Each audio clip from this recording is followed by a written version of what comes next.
And we're back. I'm your host, BKP.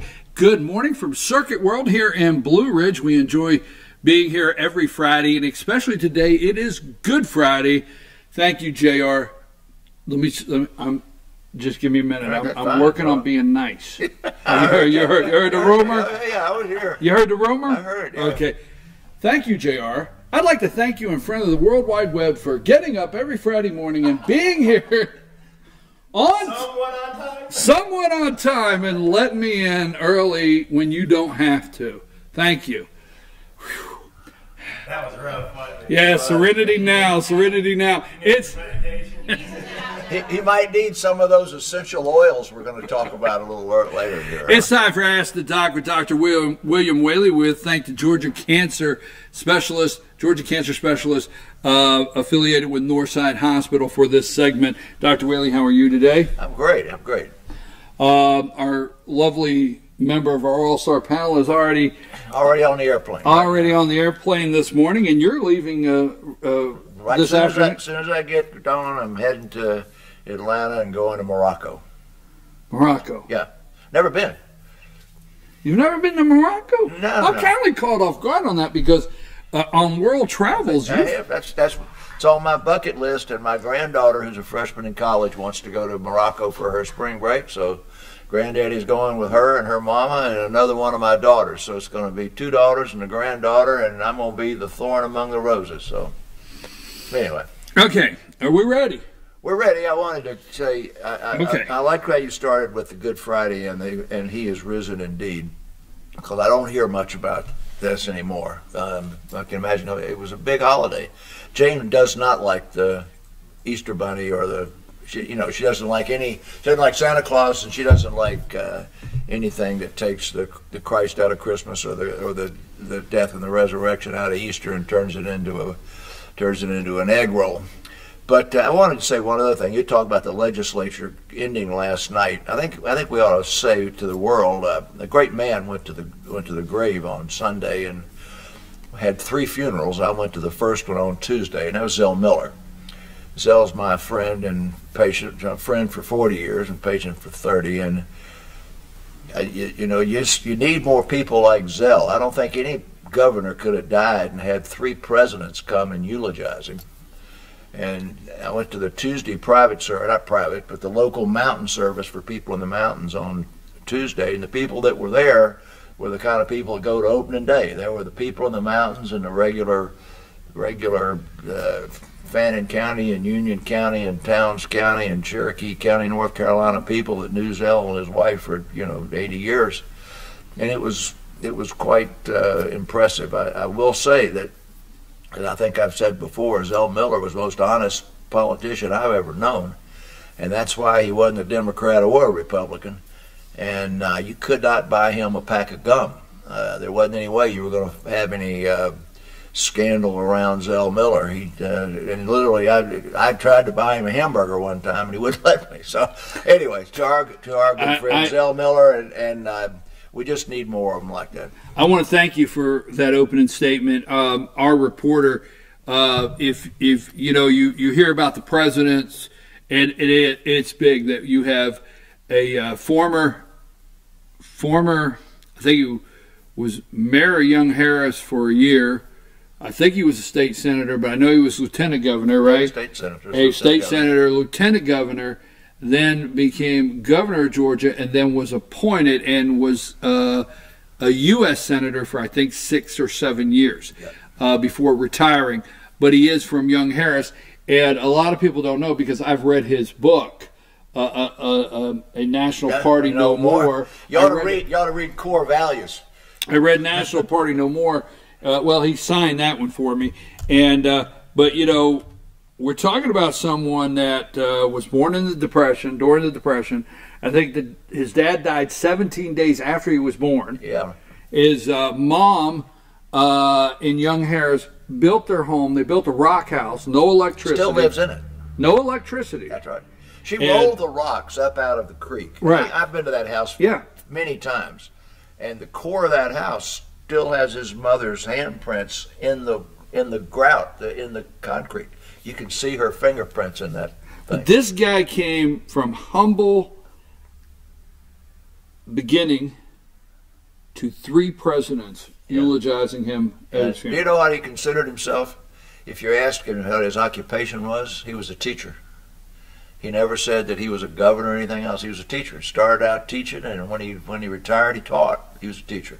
Well, thank you very much. Oh, by the way, a lot of media surrounded the Atlanta funeral and memorial service for Zell Miller. If you go to fetchernews.com and you click on Towns County, Robin did an outstanding job. Our reporter was in Towns County at Young Harris and wrote a great story about the memorial service for Zell Miller in Towns County. Dr. Whaley, before we get into the questions, we're no pressure today here on time. Oh, I was told to never tell you that. And it came from your wife. But the VA, and it's very important that you wear your Vietnam jacket from time to time. And I know you're a veteran and you've served, and we thank you for that. Let's clear some confusion up, because we've talked about this before on the show. But right now, the media this week, with Dr. David Shulkin being removed by President of the United States as the Secretary of Veterans Affairs to Rear Admiral Ronnie Jackson is now the head of Secretary of Veteran Affairs. But what we hear so much is privatizing the VA. And I don't think that's what Trump wants to do, but there is some care that could be privatized. What say you on what you're hearing? Okay, well, first of all, I'm a 20% service-connected disabled veteran, so I think I can speak with a little bit of authority. That's why I sent you a message yesterday and said, "Hey, I can speak with some authority on it." The finest medical care in the world for prosthetics for injury. You know, guys had his face blown off or burned, artificial limbs, closed head injury, or the biggest injury we have now in our modern day world is the IED and blast injury to the head, post-traumatic stress disorder and psychiatric disorders of that stuff is in the Veterans Administration hospitals. And I think that it should stay there. The infrastructure, I've got patients that live in Blue Ridge, where we live today, who have to drive to Atlanta, Asheville, Chattanooga, or occasionally Blairsville for treatment of non-service connected common things: blood pressure, cholesterol, cataracts, glasses, and all that sort of stuff. I really think that the most efficient use of medical resources would be for those common. Hey, Amanda, did you know that common things are common? Yes. That's one of the world's greatest truisms. Common things are common. And common things that are garden variety medical illnesses that the veterans are getting paid for by the VA. There's not a reason in the world why a guy has to drive from Atlanta to Decatur to get his blood pressure medicines refilled or to get his blood pressure taken or monitored. And I really believe that the part about privatization is to allow in the community that common stuff to be cared for. The guy who's got, I've got two patients up here who are good examples. One of them was shot in the Battle of Da Nang in the anterior abdomen. It blew out his hip and his iliac bone. He spent 2.5 years in the hospital and had 35 operations. He has specialized needs that the veterans really can care well for. I mean, perfect for. Second guy had also in Vietnam, was on aircraft carrier deck, and the arresting wire broke, and the wire came across and hit him in both of his legs and smashed both of his legs from here to here. Those type of orthopedic and kind of injuries, those guys need to go to the VA. One thing I think that's inefficient is, why does that guy have to go back to the VA once every 12 or 24 months to recertify that he's disabled? I mean, if he's been blown up and he's disabled now, he's going to be disabled next year. So there's a lot of bureaucracy that can be moved. I really have nothing to say about the past, about skulking or whatever, but he was skulking around when he took those tickets from the Wimbledon, and I think getting rid of him was a political move. You said you called Jackson an admiral. He's a doctor first. Okay. Yeah, he's a doctor first. All right. Oh, okay. No. Hey, listen. No disrespect. No. I don't want him. I want to disrespect. He's Rear Admiral Ronnie Jackson, but correctly, he is a doctor. Yes, sir. Yeah. Okay. All right. Well, now to be the head of the VA, I have a very close friend who was chairman of medicine at Emory, who was the head of the VA under Nixon. And it's a nasty job. I mean, there's no fun in that. Is it not job. the second largest agency in Washington? Yeah, but there's nobody that likes you. I mean, this poor guy was there for. We called him Cruncher. His name was Crutcher, Dr. Crutcher. He crunched on interns and residents. That's why we called him Cruncher. But anyway, Crutcher was up there for 2.5 or 3 years, and when Nixon went out, he went out. But he said that it was the hardest thing that he ever did. There wasn't any, there was, a lot of glory to it to get to ride around in a limousine. It was the hardest job he ever had. So I wish the Admiral well, and I think it's entirely reasonable for there to you've got so many nurse practitioners in Dr. Tidman's office that can take care of every blood pressure need and blood sugar change and prescription refill and everything else for the common things of the veteran. There's no reason for him to go outside of the care system for it and drive anywhere and have a bunch of bureaucracy and wait for an appointment.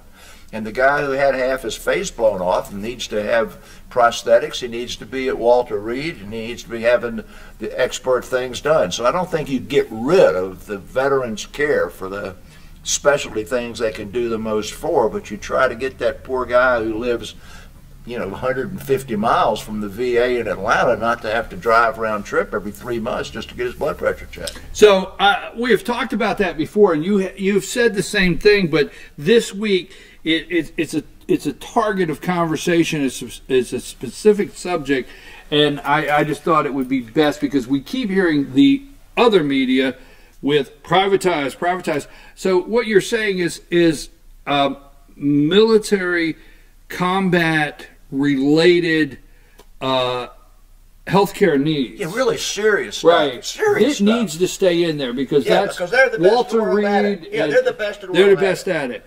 But a veteran that we should be showing our appreciation for getting a checkup for blood pressure. Right. They should be able to have a local doctor. Go around the corner.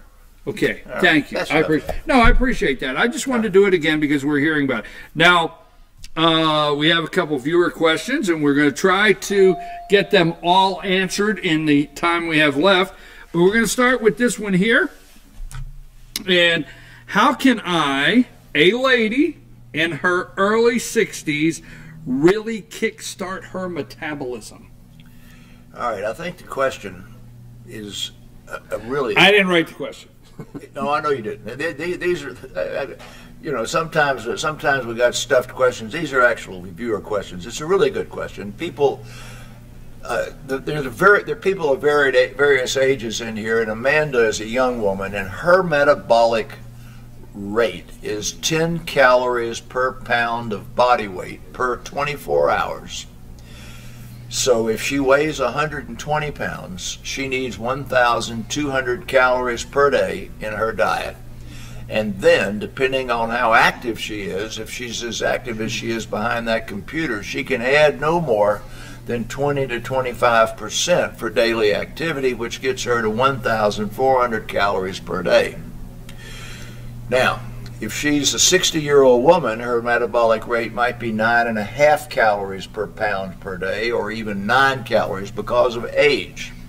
That metabolic rate is set as much by her percentage muscle mass as it is by her age. So I'm going to make the assumption that our 60-year-old woman has gone to Dr. Tidman, she's had her routine checkup, she has a normal thyroid. So she's not hypothyroid, and she is not having a metabolic disorder like diabetes. There is no nutritional supplement, no dietary foods that will increase your metabolic rate. Your metabolic rate is proportional to your percentage of body fat. So the way you increase your metabolic rate is you increase your muscle mass. And you increase your muscle mass by doing what? Exercising. If you get 30 minutes per day of aerobic type exercise, that's the walk, and you get 30 minutes per day of what medical experts call strength training. Now you think when you say strength training, that means going over here to the ladies club and lifting weights, which actually is the best. But there are different programs you can do in your home against your own weight. But that has 30 minutes, 3 days a week at least, of exercise made to increase the size of your muscle.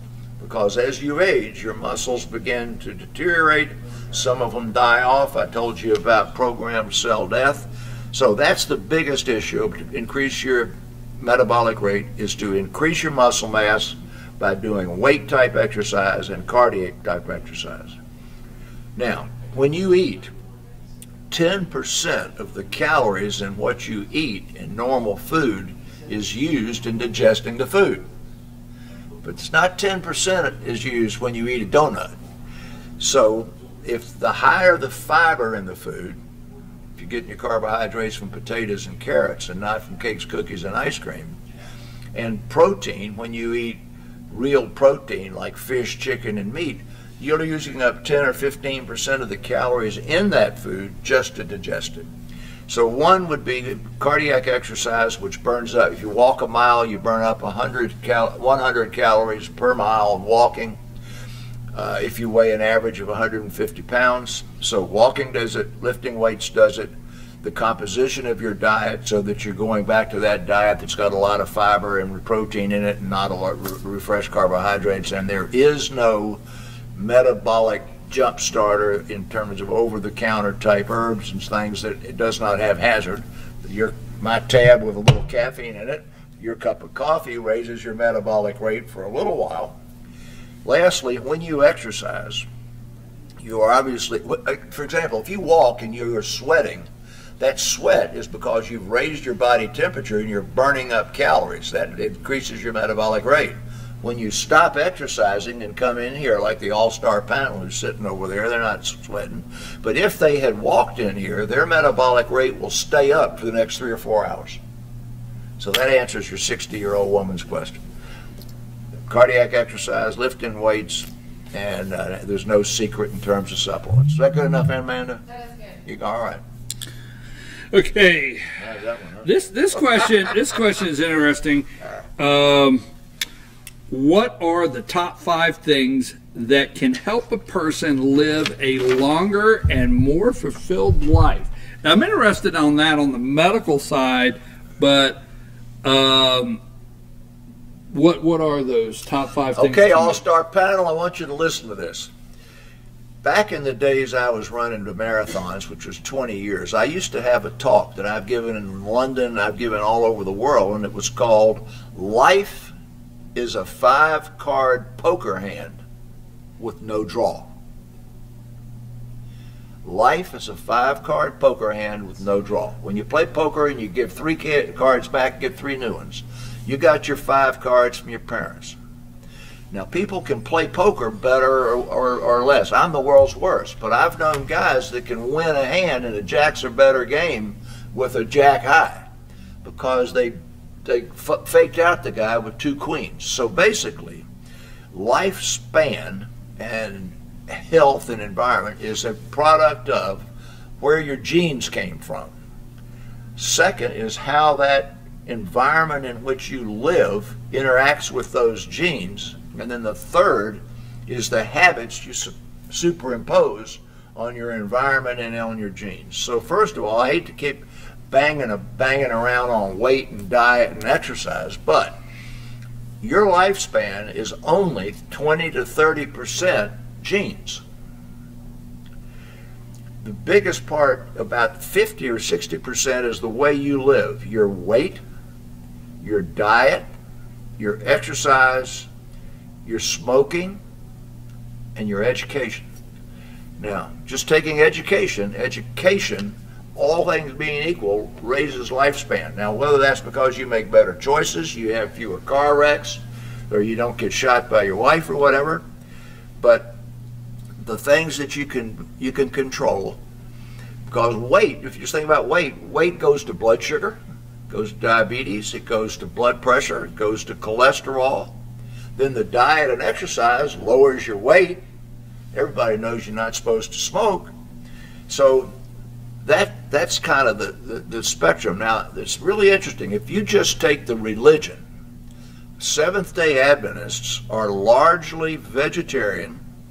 They totally avoid all alcohol and all tobacco for their entire life. Many of them avoid caffeine, which I don't think is a real good thing.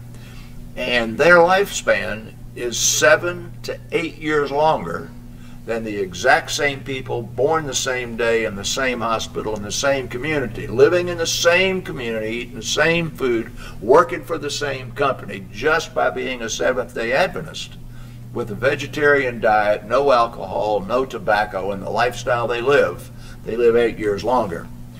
So that's sort of the lifestyle part of it. Now, the science part of it is they've taken people that are 100 years old and older and have sequenced their genome to see if there's really a genetic thing that makes you live longer.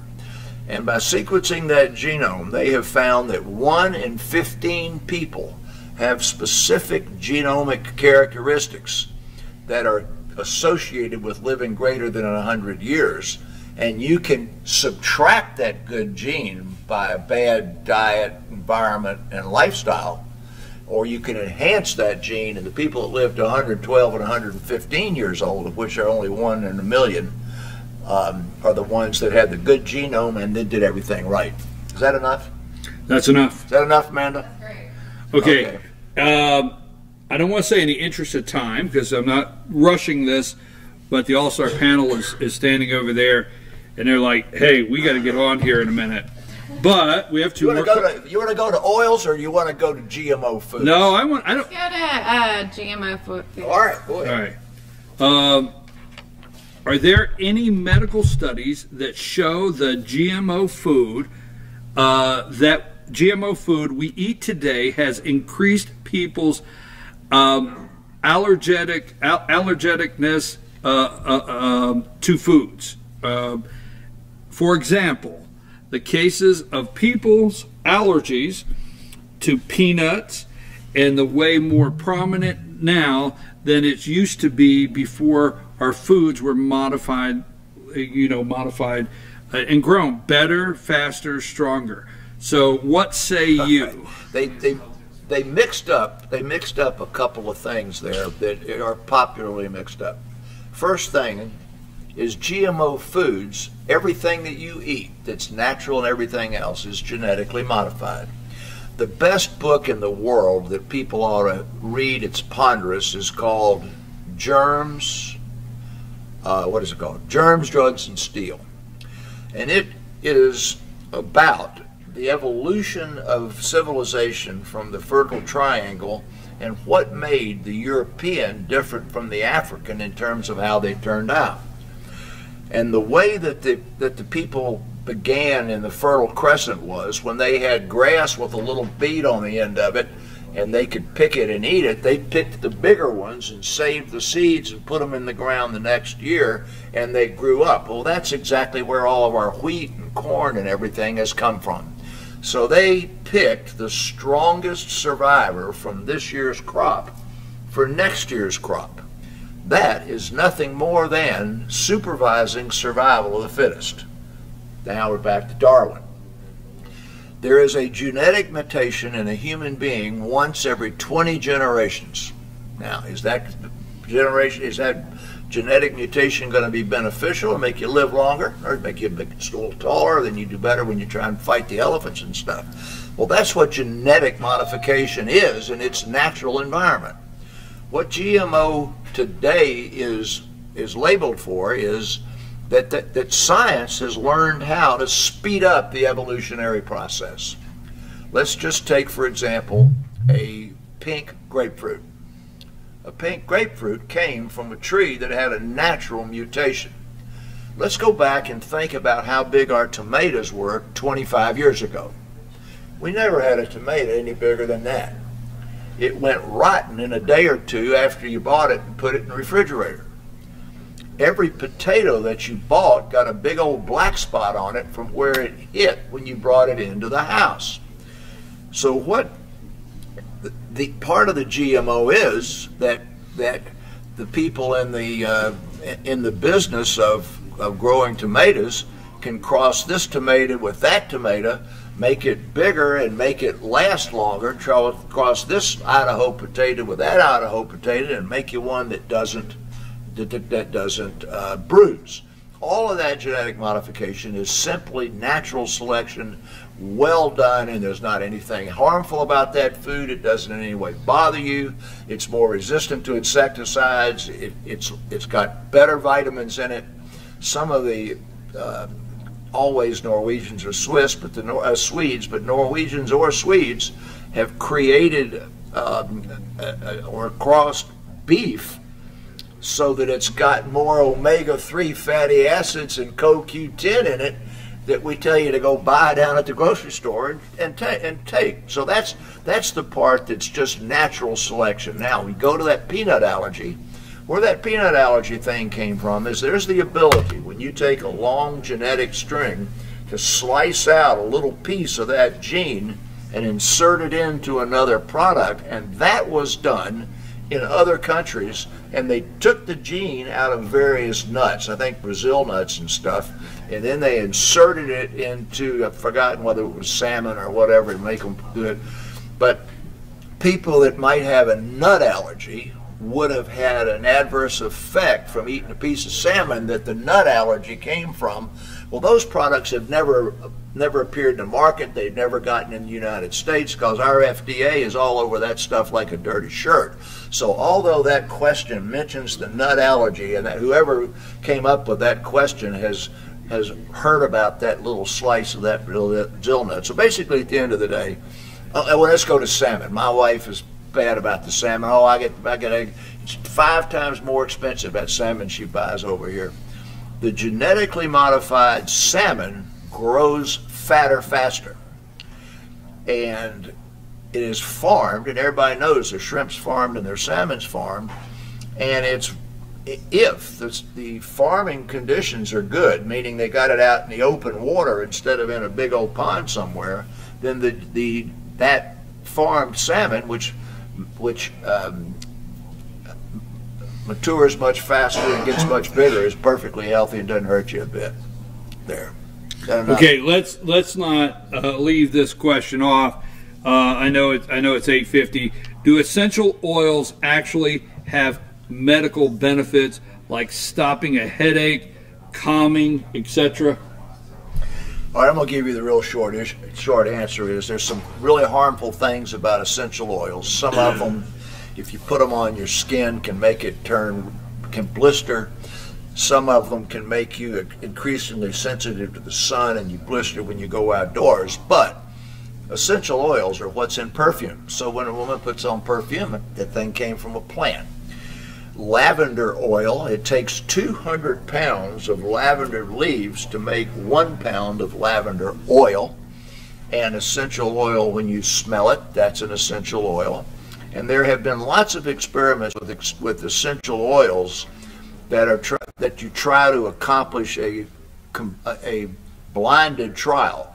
One of them is to decrease agitation in Alzheimer's patients. The second is to increase cognitive function in Alzheimer's patients. Well, that's really kind of hard to do. But basically, at the end of the day, if a lavender smell, you like it, and it helps you go to sleep, then it indeed does help calm you and help sleep. Well, there's some people that find lavender oil unpleasant, so that it wouldn't work. So all of the experimental trials that have been done trying to show that they really do calm you, none of them relieve a headache, by the way, but mostly what they're said to do is enhance sleep, calm you down. And so if you're going to calm people down, who are you going to measure it against? People who are not calmed down. And then so where do you get those patients? You get them in nursing homes where they got a bunch of Alzheimer's patients. And there it's very difficult to do the experiment. You've got to have a tremendous number of people to do it. And then it's hard to know whether it was the essential oil or something else that made the small differences in behavior. So really, it's a matter of personal preference. If you like the way the essential oil works for you and you like it, you're not going to harm yourself with it. But you have to be very careful about the ones you're going to rub on your body. And you got to remember that there is no science of experimental sort that can be quoted to tell you that it is or is not effective. But there's not any science beyond that part about the blistering or high concentration making you ill, and you're not going to recognize that right away, that said it harms you in any way. So if you like the lavender oil to help you sleep, go use it. Thank you, Dr. Whaley. And we know Dr. Whaley has to get to the airport on your way to Morocco. Morocco. So what does that mean next Friday? Dr. Ray Tidman will be here. Yeah, and you got to ask him about how he and his clinic could benefit in the local veteran for taking care. Thank you. For taking care of routine things. He's not going to try and put a prosthesis on a guy with an amputation or rebuild a blown up face or treat somebody with a bad head injury, but he can doggone well treat them for high blood pressure and diabetes. There. Thank you, Dr. Whaley. You enjoy your holiday, Easter weekend, and spring break. Dr. Whaley going on spring break with his granddaughter to Morocco. I'm your host, BKP. We are at Circuit World here in Blue Ridge. Next up is the All-Star Panel, and we want to thank Georgia Cancer Specialists affiliated with Northside Hospital for this segment, and you can always find it on our YouTube channel, FYN TV, Fetch Your News YouTube channel, and share this great information with your friends. And we'll see you when you get back, and next week we'll be ready for Dr. Tidman. All right, take care. Take us a break.